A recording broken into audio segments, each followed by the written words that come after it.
namaku Adinda Ayu Prahasti. Aku mahasiswa Universitas Tulungagung dari Fakultas Ekonomi Prodi Manajemen semester 3.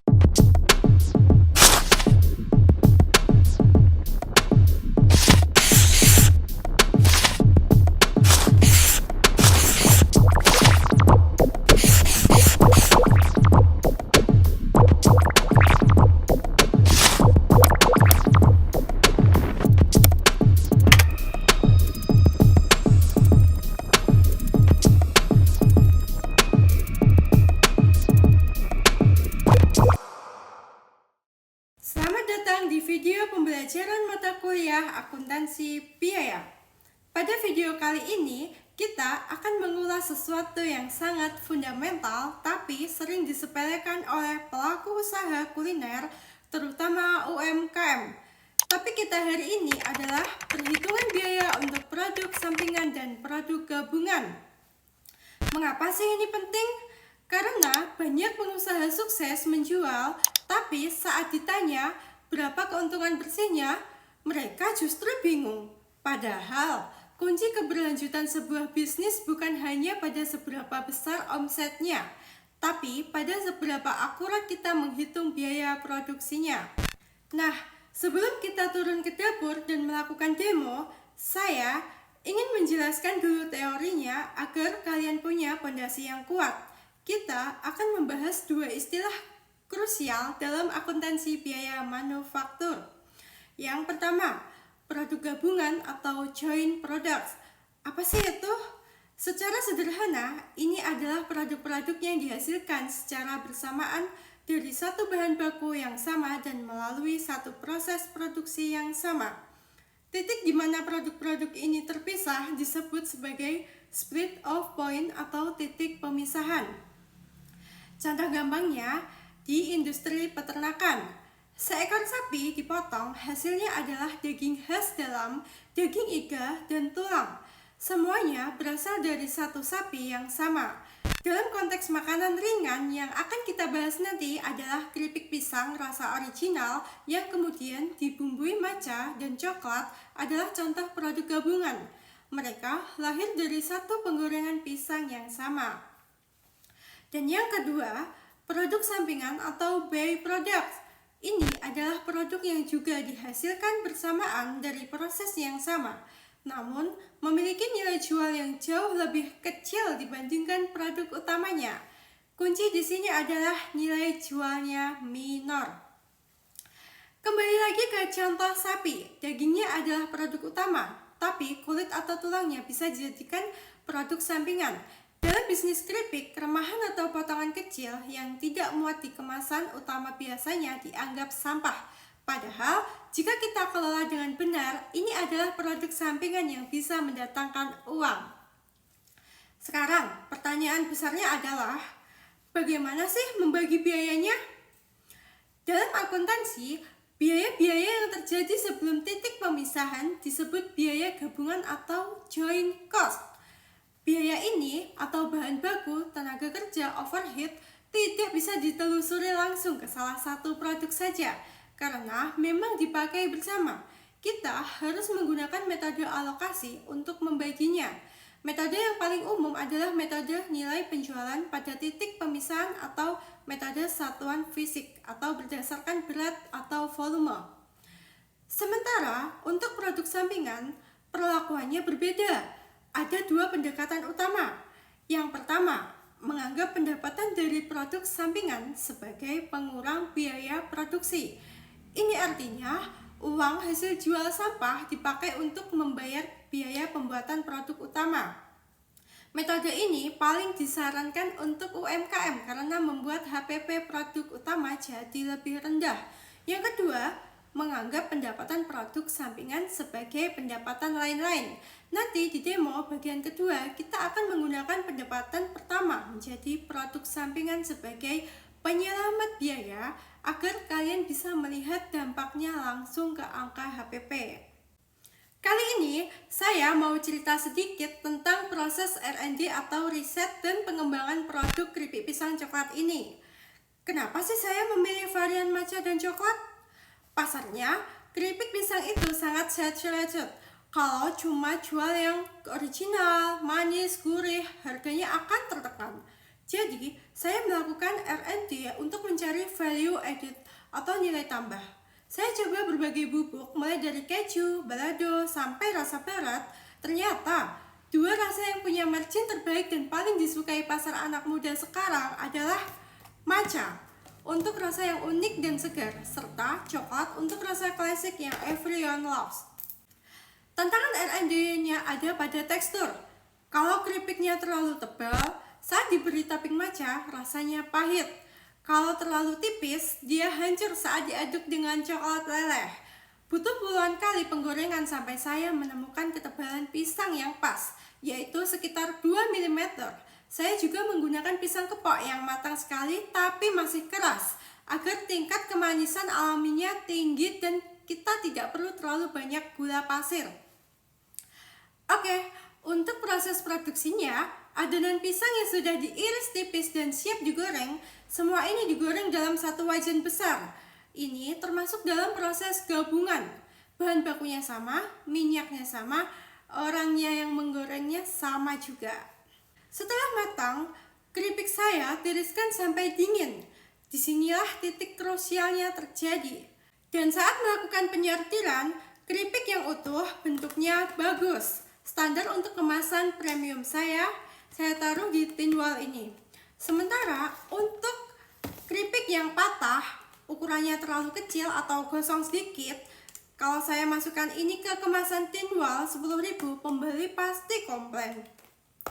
Nah, inilah yang tadi di teori kita sebut produk sampingan. Banyak produsen pemula yang membuang ini atau cuma dimakan sendiri oleh karyawannya, tapi tidak bagi saya. Ini adalah uang. Keripik patah ini saya kumpulkan, nanti akan saya kemas dalam plastik standing pouch yang lebih simpel, bukan yang klip, dan dijual dengan brand beda atau sebagai topping makanan lain.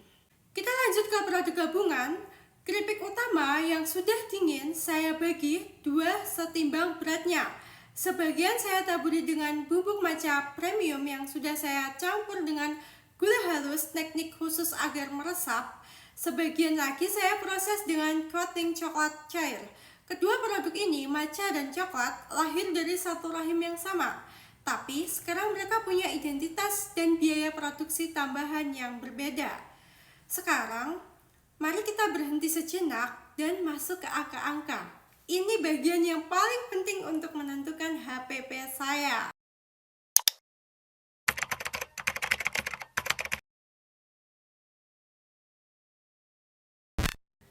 Oke, kalkulator siap. Kita hitung biayanya berdasarkan data produksi tadi. Saya akan ambil satu batch produksi, misalnya penggunaan 50 sisir pisang. Langkah yang pertama, hitung total biaya produksi gabungan. Sebelum dipisah rasa, berapa uang yang keluar? Langkah yang pertama, hitung total biaya produksi gabungan. Sebelum dipisah rasa, berapa uang yang keluar?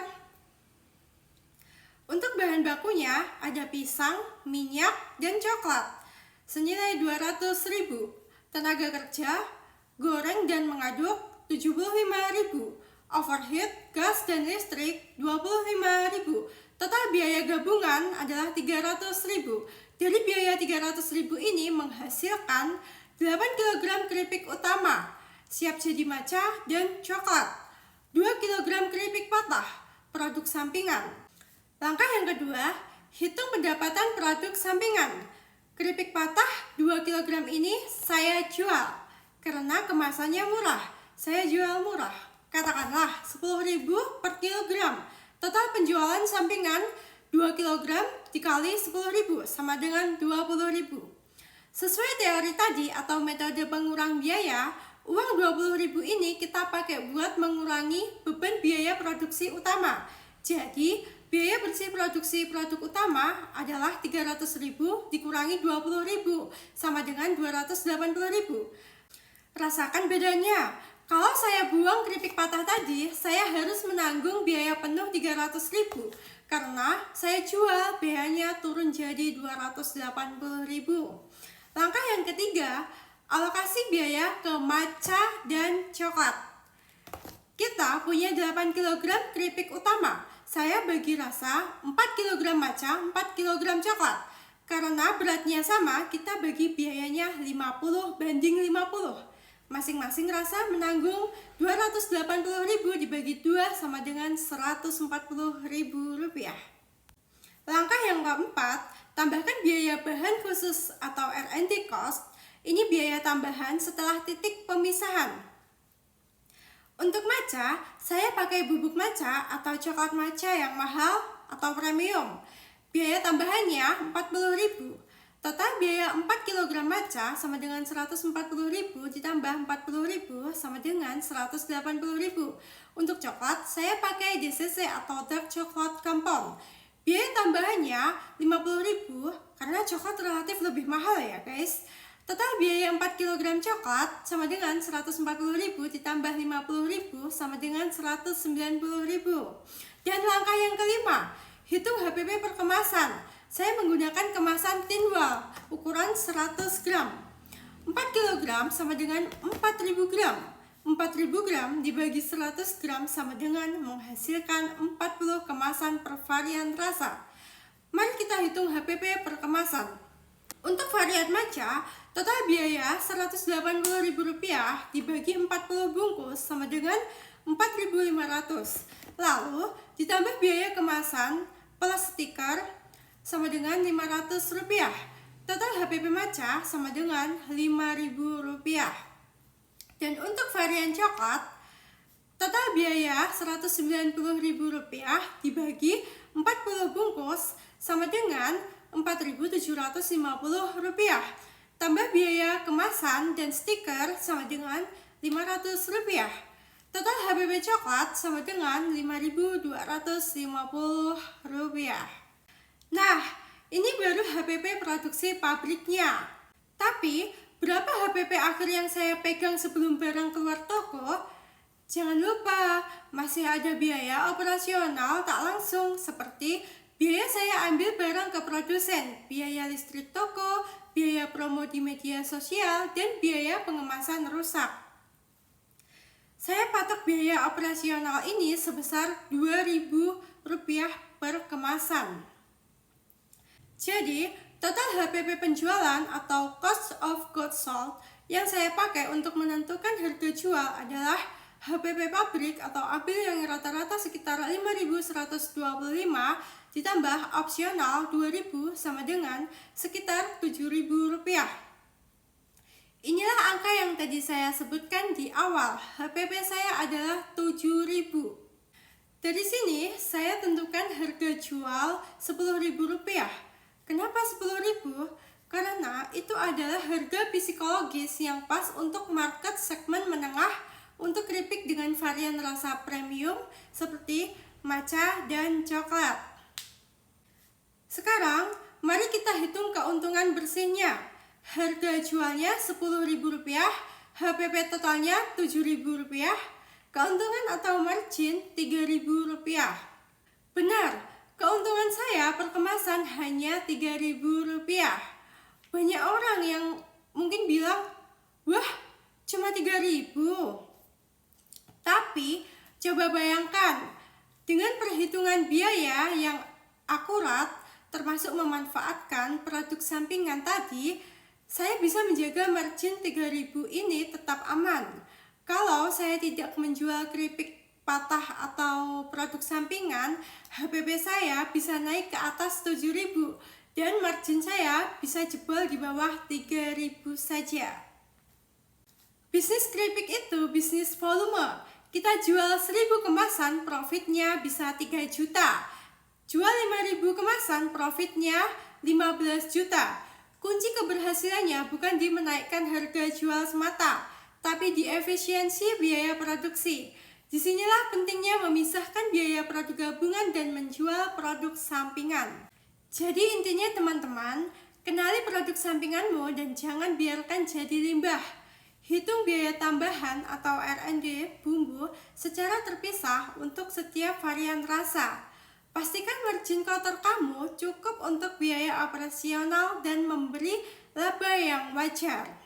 Semoga demo dan perhitungan hari ini membuka wawasan kalian tentang betapa pentingnya akuntansi biaya dalam bisnis kuliner.